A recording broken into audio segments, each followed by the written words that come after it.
minsi hazoza n'abandi bakora n'ibimenyetso, hagiye kuza n'abandi bakora ibimenyetso bakora n'ibitangaza, bazozanwa n'abantu kanaka. Mwirinde ntihagire ubazimiza, ntimuzohendwe n'ibimenyetso, ntimuzohendwe n'ibindi, ariko mugume mu ijambo ry'Imana. Imana ibahezagire cyane. Muzobona abakozi b'Imana bazimiye, muzobona abantu bari beza kera mugabo bazimiye. Nibize bibatangaze n'iminsi y'iherezo mu izina rya Yesu, ariko mwirinde ntihagire ubazimiza. Imana ibahezagire.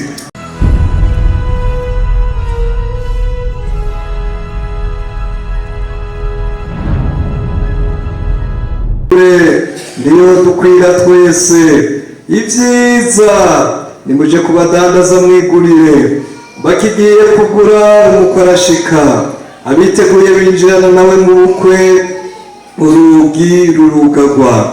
Mu nyuma za nkumi zindi nazo ziraza ziti mupfasoni, mupfasoni n'utwugururire. Nawe arabisha ati ndababwira ukuri simbazi, nuko umwami mugavye kuko mutazi umunsi canke isaha. Nka jewe na wewe, ariko rero ijambo ry'Imana ryatubwiye muri abo bose bari barorereye umukwe ntibari bameze kumwe. Bamwe bari abanyabwenge, abandi bari abantu b'ibijuju. Imana idufashe cyane, Imana itugirire neza. Bamwe bari abantu b'ubwenge, ariko abandi bari abantu b'ibijuju cyangwa ubwenge bukariko birivuga neza, bivuga ko bari bijuju. Imana itugirire neza. Bene data, sinje guteza mwaya majambo y'Imana twamaze kwigishwa. Imana idufashe cyane, Imana itugirire neza. Barimo abantu ariko urabona naho biruko bose bavuga ngo turagiye mu ijoro. Imana idufashe cyane. Twese turorereye umukwe niko babivuga. Imana idufashe cyane. Ariko harimo abanyabwenge, harimo n'abantu b'ibijuju. Isi y'uyu munsi tugezemo nigeze, ishengero ry'uyu munsi tugezemo niho rigeze. Imana ibahezagire. Imana nizokwemera kw'ibintu biguma bivangavanganye nguku, hazorinda kubaho gusobanura. Hariho abanyabwenge, hariho n'ibijuju. Mw'ishengero ry'Imana ibintu bizotandukana. Bamwe bazotwemera, bemere kwigisha twigisha, bemere amajambo y'Imana yavuzwe n'umwami wacu Yesu Kristo. Imana idufashe cyane, agakomeza kuri twebwe n'abayumvise. Imana ifatanije no kweshingira intahe. Imana itugirire neza. Hazoba abandi rero bazomera nk'abatwumvise mu ijambo ry'Imana, batazokwemera kwigisha kuzima. Bazovuga bati ibyanyu biratunaniye. Ibyo byahereye kera. Mose baramubariye, mbere bamwe mu bakorana ibikorwa by'Imana baca baravuga ngo Mose, ngo ibyanyu biratunaniye. Imana idufashe cyane. Abantu rero bizorinda gutandukana kuko igihe niko kimeze. Imana idufashe. Bamwe mu badukorana ibikorwa by'Imana ntituzoshishikarana, birinda gutandukana. Bene data ndababarire, birinda gutandukana. Hazoba abazogumya ubu butumwa bwa Kristo. Imana itugirire neza. Imana idufashe cyane. Bazoshinga intahe bakavuga ibyo Yesu yababariye bakabigumako. Haleluya. Imana idufashe cyane. Tuzokorera Imana. Imana idufashe cyane. Hazoba abandi. Imana idufashe. Bari muri twebwe atari abacu, niko Bibiliya bivuga ngo bari muri twebwe ariko ntibari abacu. Imana idufashe cyane. Imana idufashe cyane. Nama nibuka ndi muto, ibi bintu ni bya kera. nama nibuka ndi muto hari umukozi w'Imana umwe yari yahejeje ishure ya Bibiliya, yize ishure ya Bibiliya yayihejeje. Hanyuma rero twariko turubaka urusengero ahantu, turiko turayaga turi babiri nawe, nza numva aradukanye ijambo n'ivy'ukuri nari nkiri muto, ngo erega harya ngo kunywa inzoga ngo erega Bibiliya ntibibuza. Muranyumva mbega? Uyu ni umuvuzi w'ubutumwa ahejeje ishuri ya Bibiliya, amaze imyaka ingahe ariko arayiga. Hari abo tugendana bari muri twebwe ariko atari abacu. Imana idufashe cyane. Abo bazokwigisha abantu kurya ibyatekerejwe ibigirwamana, bazobareka bifatanye n'ibyo ari byo byose.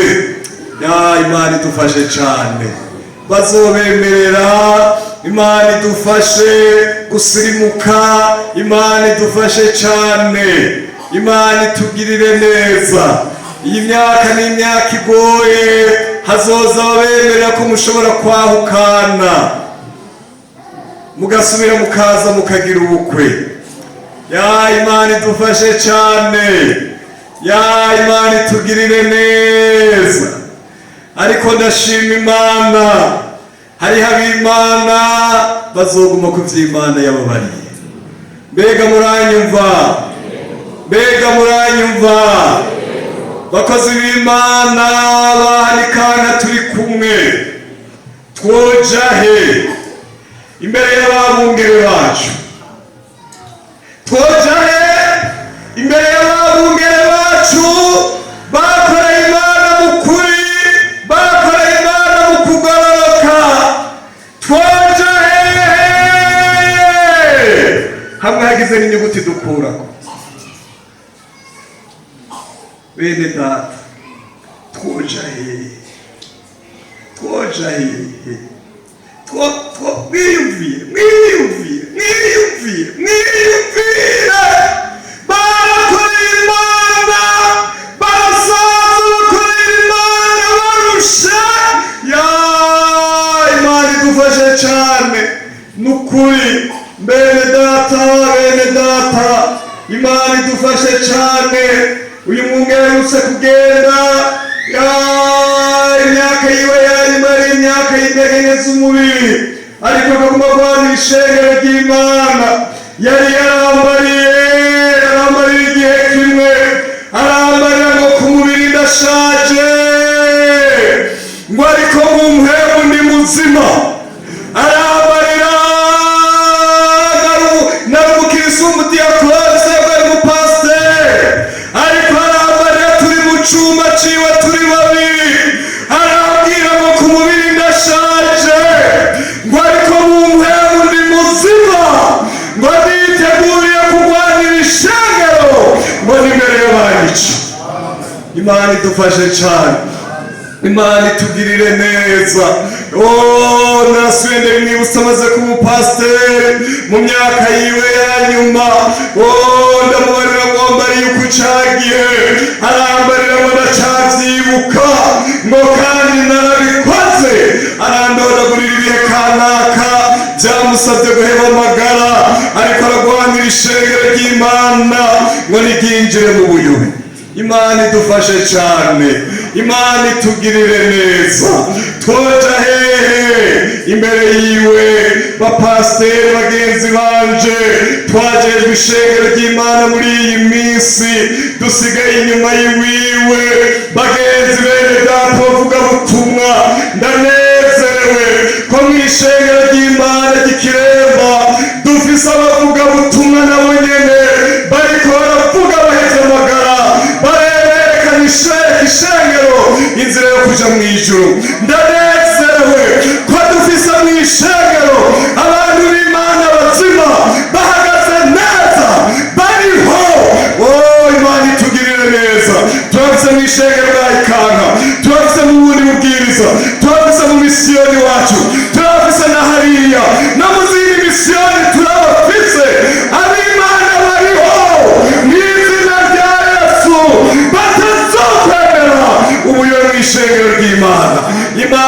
idufashe cyane.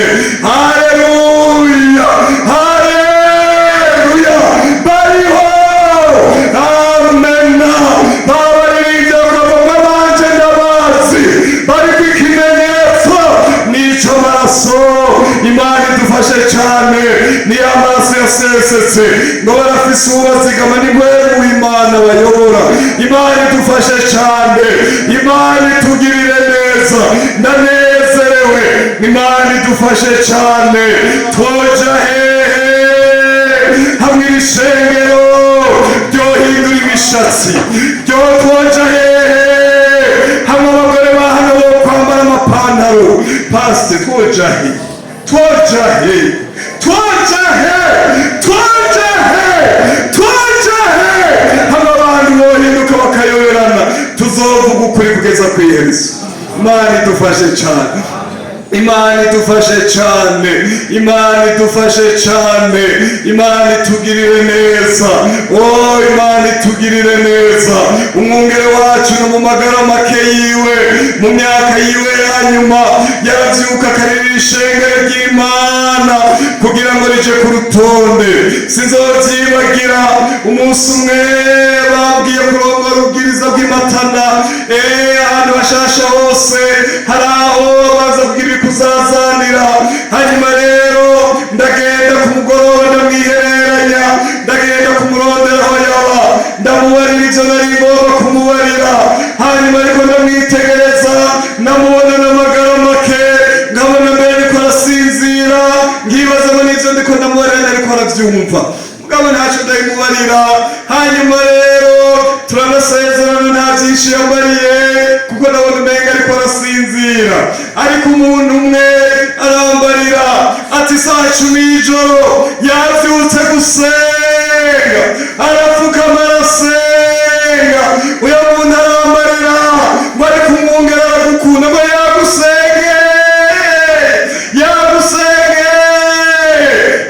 Imana idufashe cyane. None nagiye kumubarira, ngiye kumurondera ku impanuro, ariheza bishira ku mutima, agaheza akabivyukira no mu magara make yiwe. Bene data, abakozi b'Imana, mwicaye imbere y'ishengero, dusigaranye ishengero ry'Imana muri iyi minsi, muze muvuga ukuri naho byose aho guhemagara. Imana ibahezagire cyane, Imana ibahezagire cyane. Ibindi bizorinda gutandukana ariko muzogume mu kuri. Imana idufashe. Ishengero ry'Imana, none neza usubira kubabarira, muzogume mu kuri kw'ijambo ry'Imana, muzogume mu kuri kw'ijambo ry'Imana, muzogume mu kuri kw'ijambo ry'Imana.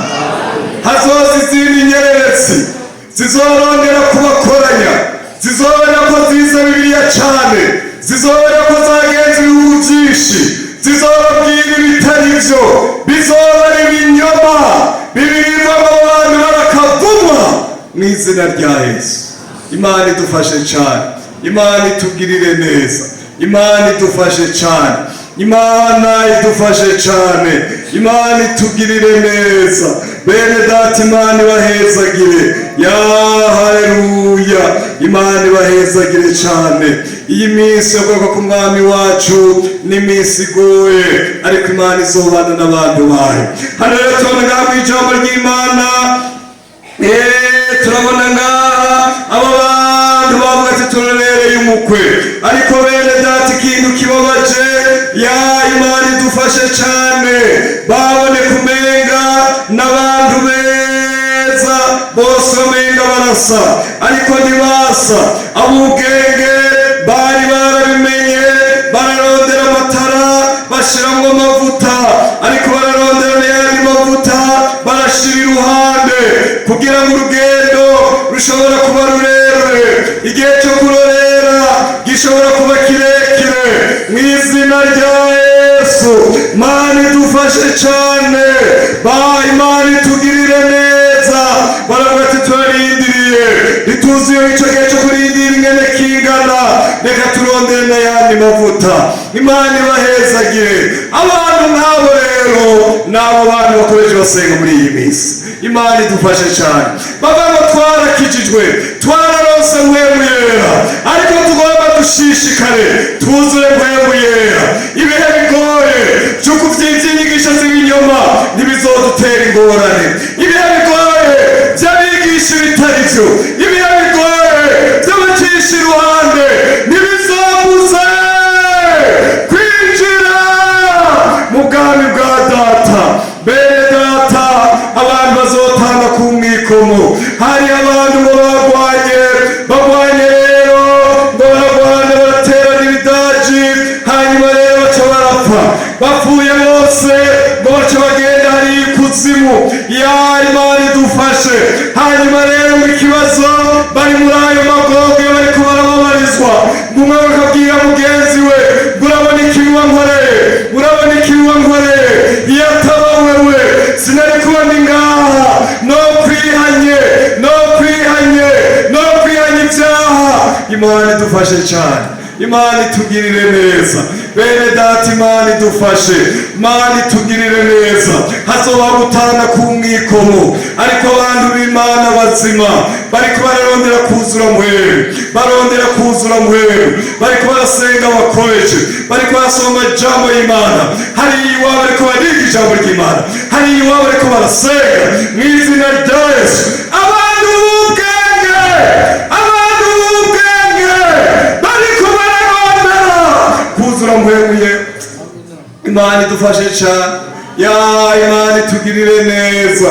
Yaba ntaba ndabagoye, ariko none nicyo ndabasaba.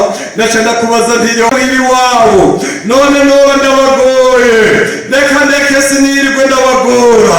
Ariko mbega muranyumvaho? Iki kibazo ndiko ndabaza murashumva? Ni bangahe muri mwebwe basoma Bibiliya iwabo? Imana idufashe cyane, Imana itugirire neza. Nibuduze amaboko mugabo yaduze imitima, naho ntababona Imana irababona. Sibyo? Muranyumva? Ni bangahe iwabo basomera ijambo ry'Imana abo babyaye?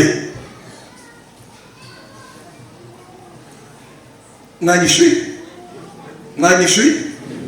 Ni bangahe basengesha mu rugo rwabo? Namwebwe mwanyishuye? Yesu abahezagire cyane.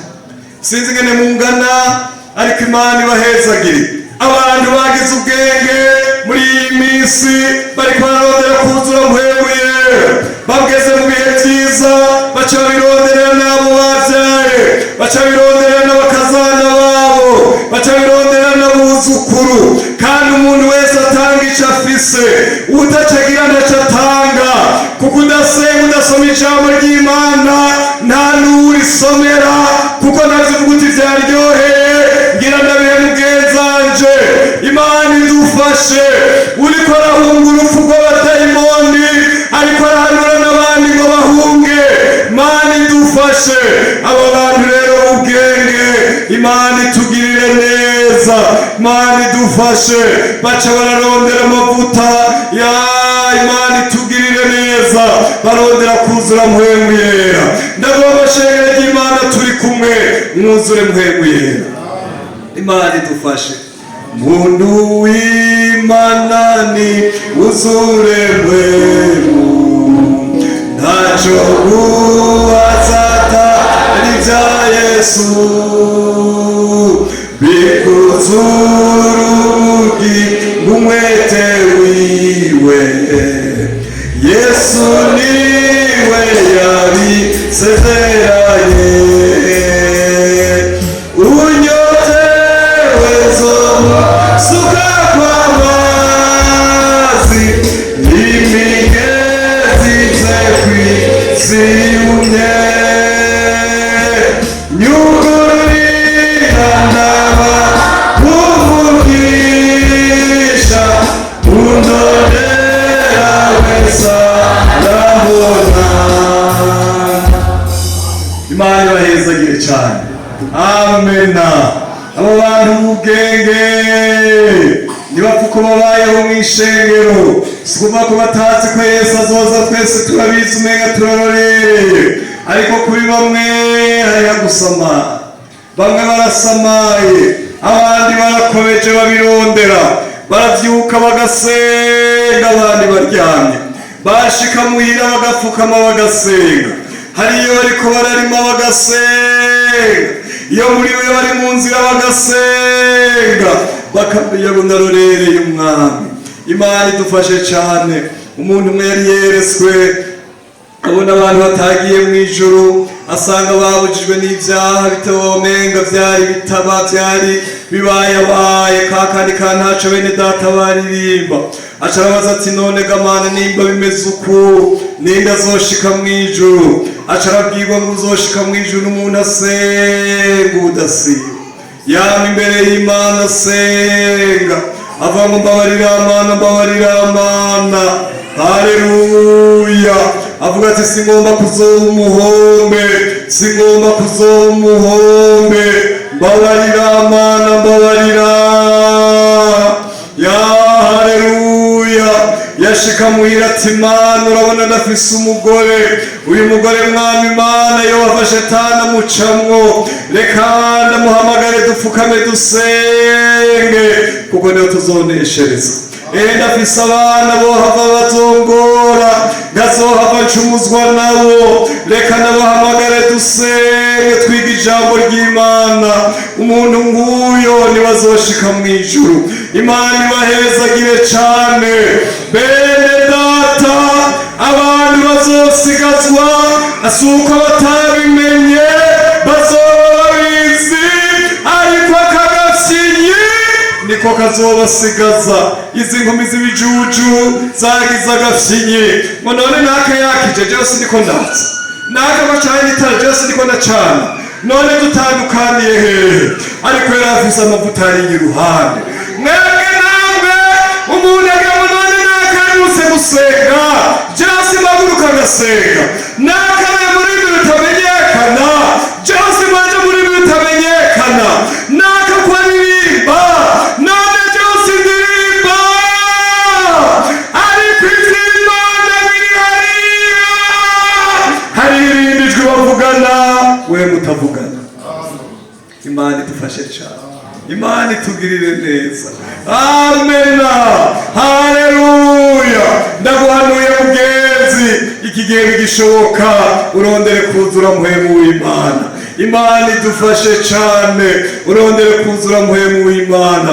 Aba bantu rero ikintu kibabaje ngo bose barahunyije barasinzira, hanyuma rero ngo mu gicugu hazahumvikana ijwi, humvikana urwabo ngo uyu mukwaraje nimusohoke mumusanganire. Bene data, y'amajambo y'Imana yavuzwe umunsi umwe igihe kizoshika, naho wenda biratevye umunsi umwe bizoba.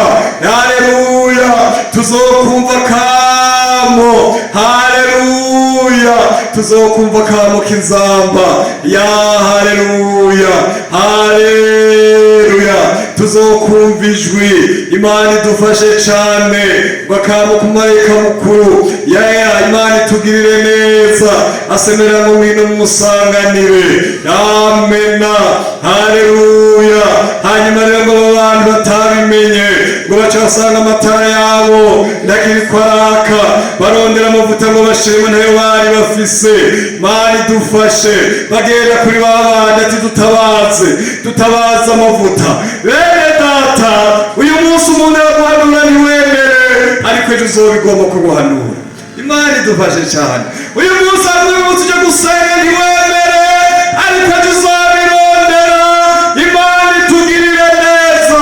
Babana batoyaye niyo dukwira. Genda mugende kubadandaza, nimugende kubadandaza, biruka kubadandaza, maze mukanya mukorashika urugi rurugagwa. Nagira ndababarire ngo mwese hari igihe muzorondera kuvyuka gusenga, hari igihe muzorondera gusenga kuwa kane ngaha, hari igihe muzorondera kuza kuwa gatandatu, hari igihe muzovyuka ku munsi w'Imana, ariko igihe cari carenze.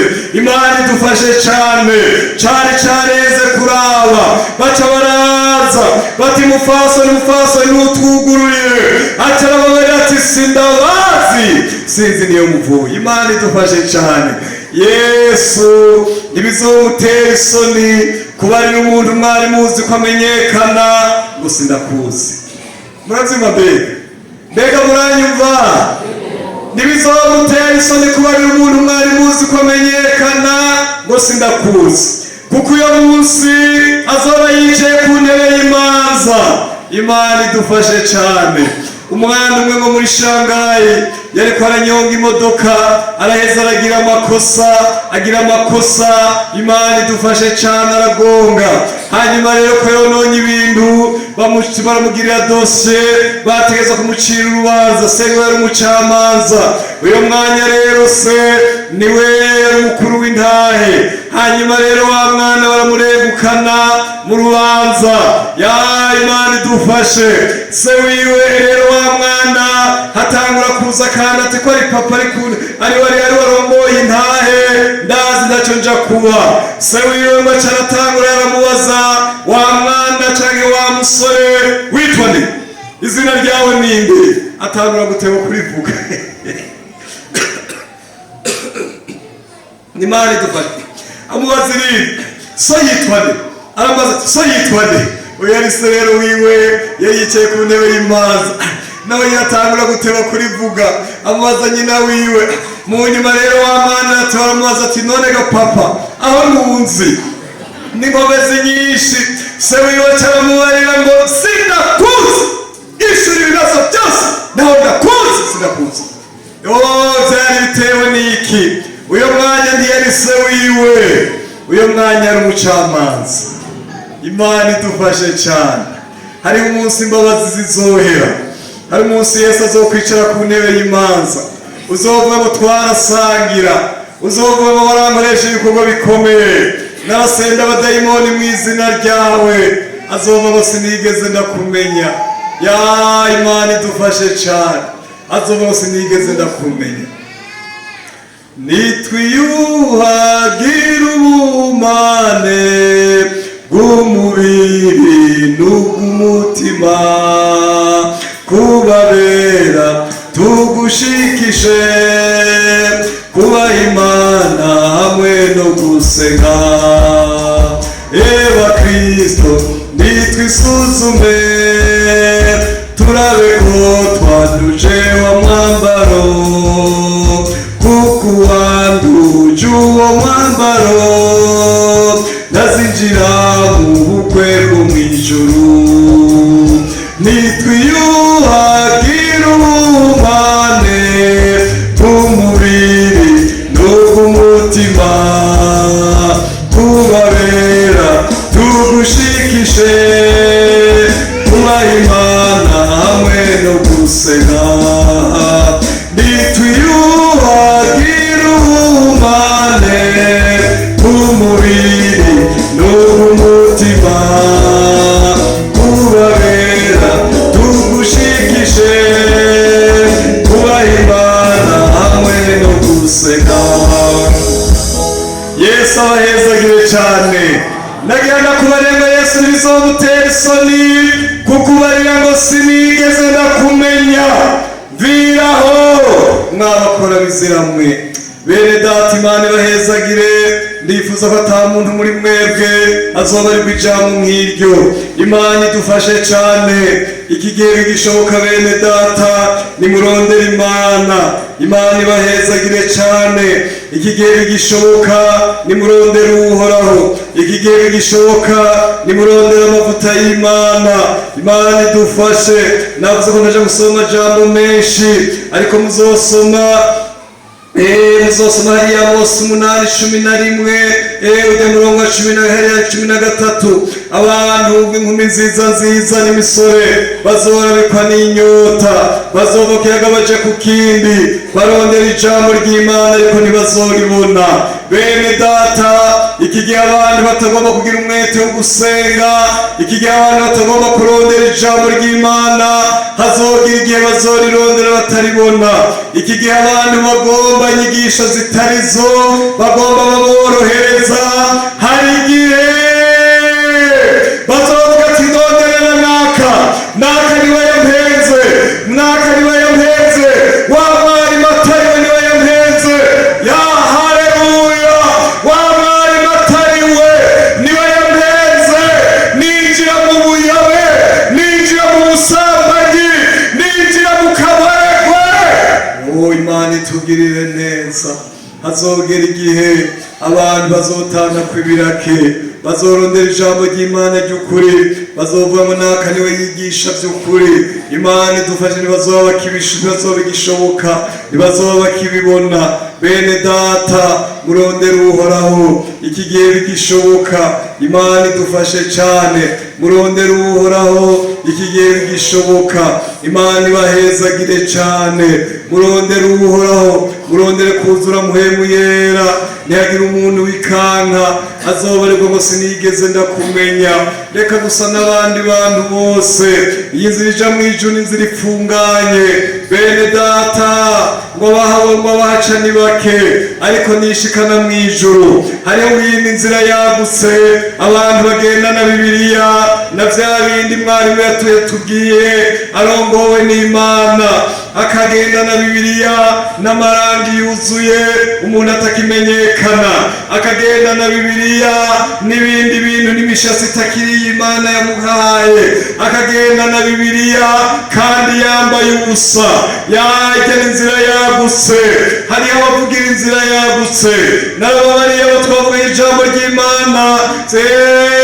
Imana itugirire neza. Ugasanga umukozi wa shetani ariko arebanga ngo jewe mvugira shetani.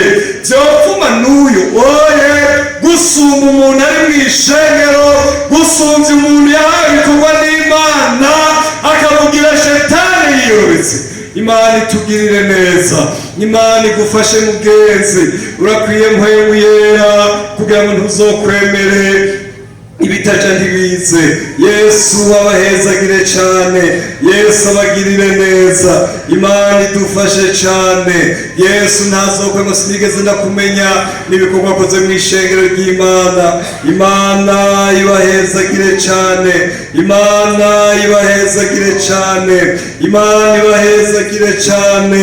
Mu bantu bafata ijambo ry'Imana by'ukuri, muravyumva mbere atari babandi bafata tumwe ngaha na tumwe hariya. Oyaye mufata ijambo ry'Imana kandi muryubahe. Ishengero ry'Imana, mwubahe ijambo ry'Imana, mwarigishijwe, mwubahe ijambo ry'Imana, mubeho mukwera. Imana ibahezagire cyane, Imana ibahezagire. Naho abantu bobenga aratevye, ariko mugume mu kwizera. Imana ibahezagire cyane, mugendane n'Imana. Yesu abahezagire cyane, Yesu abahezagire cyane, Yesu abahezagire cyane. Mwinjire agakiza kanyu ndikabe akuruheyiheyi, ariko mwinjire muri Kristo neza. Mwinjire muri Kristo neza. Ndagomba ko umuntu wese muri mwebwe ashika kuri ya ntabuko, hamwe abantu bava ngo urarenza urugero. Imana idufashe cyane.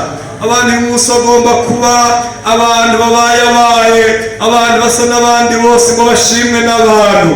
Bagomba kuba abakozi b'Imana modere, bagomba kuba abakristo bari modere, bemerwa n'abandi bantu bose. Oyaye Yesu agomba kusa nawe, Yesu agomba kuwinjira mu ijambo ry'Imana uko riri. Abandi bagombe bakugaye, ariko uzomenye ngo ndi mu nzira ija mu ijuru. Yesu abahezagire cyane, Yesu abahezagire cyane. Bagombe bagaye uburebure bw'impuzu wambaye, bagombe bagaye umushatsi wawe ingene usa, ariko uvuye ngo ndabigize kuko ndafise uwundi muntu w'imbere mu mutima ndiko ndashariza. Imana idufashe cyane. Wuzure mpwemu yera niwe azogufasha mu kurengana ibihe ngibi. Imana ibahezagire cyane. Nosomeye n'amajambo y'Imana, ariko imyanya yo tujana muzosoma ku musore w'igifu n'amajambo muzosoma hariya muri Luka. Imana idufashe cyane. Kiya gice cya 12 muzosoma muhere ku 16 muzosoma amajambo y'Imana. Uyo muntu yahenzwe n'ubutunzi bwiwe, aca rero mu vyiyumviro vyiwe. Rero Imana idufashe cyane. Yavuga ati reka nirire, reka ninywere, nibereho mutima wanje. Haleluya. akabwira umutima wiwe ati uzorya urya uhage ugirene, ndafise ivyo nahitikiranije vy'ibihe birebire, reka nagura ibigega. Ivyiyumviro vyiwe vyari muri ivyo. Imana idufashe cane, Imana itugirire neza. Ivyiyumviro vyiwe vyari mw'isi, yarondera gutunga itunga ry'isi, ariko mwebwe nagira n'abahanure mubanze mwitwarike ubwami bw'Imana no kugororoka kwayo, murondere kuzura muhemu yera. Imana ibahezagire cane, Imana ibahezagire cane. Itunga ryanyu n'ibitunga ryo mu mpwemu. Imana idufashe cane. Imana yamubariye mu iri joro nyene ubugingo bwawe buja ku bwabo. Yesu abahezagire. Sinasubira amajambo biba ndazi ko muyazi. Yesu abahezagire cane. Mw'iri joro nyene ubugingo bwawe uraja ku bwabo. Mbega nagira ndababaze aba bantu bariko barata ubwoko bagata ishengero mu kaga babitewe n'inyungu zitarizo, mbega bazokwamaho? Mbega ivyo umuntu aronse azobirya bimare? Ntabara mumbarire, mbega azobirya bimare? Imana idufashe cane. Mbega si umuruho gusa, Imana idufashe cane. Wa muririnzi ngo nubise ubutunzi bwawe iyo mw'ijuru, oh niwamara gupfa uzogenda ubukurikira, ntuzongera gupfa ukundi ngusiga ubutunzi bwawe. Munsi y'izuba n'umurugo yebene data, kubona umuntu atunze itunga ryinshi cane, hanyuma agahwera rikazoribwa n'abatariruhiye. None umuntu afise inyungu nkiri mu butame bw'iwatama, nubise ubutunzi bwawe iyo mw'ijuru, oh niwamara gupfa uzogenda ubukurikira, ntuzongera gupfa ukundi ngusiga ubutunzi bwawe. Hari ikindi umuntu avuga atacazanye yitwa atacajanye, muvyo yanuriye vyose nta na kimwe ajana mu gipfunsi. None umuntu afise inyungu mbiri mu butame bw'iwatama, nubise ubutunzi bwawe iyo mw'ijuru, oh niwamara gupfa uzogenda ubukurikira, ntuzongera gupfa ukundi ngusiga ubutunzi bwawe. Ab'isi wacu twese tuhaca duhita, nta muntu yofatitiwe kw'abirunda hatazoba. Ivyo umuntu atunze vyose nibikore Imana nzimba, mbega niwapfa ibizosigara bizoba bikiri ivyawe wibaza. Nubise ubutunzi bwawe iyo mw'ijuru, oh niwamara gupfa uzogenda ubukurikira, ntuzongera gupfa ukundi ngusiga ubutunzi bwawe iyo mw'ijuru, oh niwamara gupfa uzogenda ubukurikira, ntuzongera gupfa ukundi ngusiga ubutunzi bwawe. Imana ibahezagire cane, uzobikoreshereza Imana. Imana ibahezagire cane, Imana ibahezagire cane. Narigishijwe cane n'umwungere wacu, kumbure muzokumva kenshi ngaruka ku ntahe ziwe. Imana itugirire neza, akumva ko inyungu yiwe uri mu gikorwa c'Imana. Imana idufashe akagirira neza neza abantu. Imana itugirire neza. Imodoka yiwe arayidandaza, hageze kubaka urusengero, amafaranga yose acashira mu nyubako y'urusengero, kuko yarazi yuko abikije mu ijuru. Imana ibahezagire cyane, Imana ibahezagire cyane, Imana ibagirire neza. Uyu mutunzi w'igifata yibajije, aca yiyumvira gusa kuba igihangange. Bene data ndabahanuye kubw'ijambo ry'Imana. Imana ibahezagire. Umuntu wese muri mwebwe karondere kuzura mpwemu w'Imana. Imana idufashe cyane ategura ijuru. Imana ibahezagire cyane, kuko urugi ruzohava rwugagwa, urugi ruzohava rwugagwa. Yesu azoza mu gihe umuntu atamwiyumviriye. Imana idufashe cyane. Iki gihe rero ntukine, si igihe cyo gukina n'iby'isi, ni igihe cyo kwezwa, ni igihe cyo kurondera Imana. Ntimwabakizwa bo kwizina, ariko mwabakizwa bukuri. Imana ibahezagire cyane.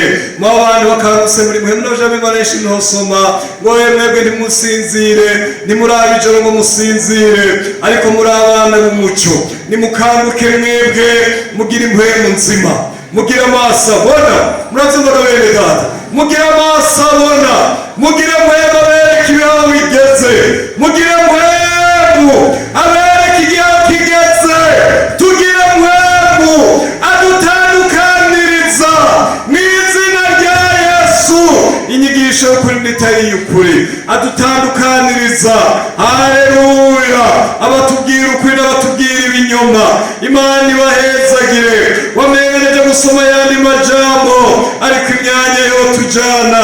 Imana ibahezagire cyane, Imana ibahezagire cyane, Imana ibagirire neza. Urukundo rwanyu ntiruruheyiheyi. Imana ibahezagire. Mugumye ukwizera, amatara yanyu agume yaka. Imana ibahezagire. Amagorwa si kujya gutema konyene, ariko n'akajya gatiro abantu barimwo bakagabanya gusenga, bakagabanya ko mu myanya y'ishengero, bakagabanya ko mu myanya y'ibikorwa by'Imana, bakagabanya gusoma ijambo ry'Imana, niho shetani azozira agatangura kukongorera. Imana idufashe cyane. Niho usangira umukizwa ugasanga atanguye gukorakora abantu. Imana idufashe cyane. Muri ako gatiro ataragwa rwose, agatangura gukorakora abantu, agatangura kuvugisha amajambo atari umugore atari uwiwe, agatangura kubahuka umwana angana n'uwo yabyaye mu gatiro. Ya Imana idufashe cyane. Mwirinde ityo ry'iminsi y'Yesu gire cyane. Imana ibahezagire cyane. Bene data, turiko twavuga n'amajambo y'Imana. Ntihagire umuntu muri mwebwe yoba afise icyaha yanyegeje. Icyaha naco kimaze iminsi myinshi, uzucihane. Ndaguhanuye, naho coba kinini, naho coba ico bita gitoya, ntubike icyaha, kuko womaramara uyu munsi. Yesu abahezagire cyane, Yesu abahezagire cyane, Yesu abagirire neza. Imana ibahezagire cyane, Imana ibahezagire cyane. Nari gushishikara kurwanya n'amajambo y'Imana Yesu yavuze ngo mwirinde ntihagire ubazimiza. Imana idufashe cyane. Mwirinde ntihagire ubazimiza. Kuko kuzimiza kuri mu buryo bukomeye, kuri mu buryo bugoye. Ngo mu minsi hazoza n'abandi bakora n'ibimenyetso. Hagiye kuza n'abandi bakora ibimenyetso, bakora n'ibitangaza, bazozanwa n'abandi kanaka. Mwirinde ntihagire ubazimiza. Ntimuzoherwe n'ibimenyetso, ntimuzoherwe n'ibindi, ariko mugume mu ijambo ry'Imana. Imana ibahezagire cyane. Muzobona abakozi b'Imana bazimiye, muzobona abantu bari beza kera mugabo bazimiye. Nibize bibatangaze n'iminsi y'iherezo mu izina rya Yesu. Ariko mwirinde ntihagire ubazimiza. Imana ibahezagire.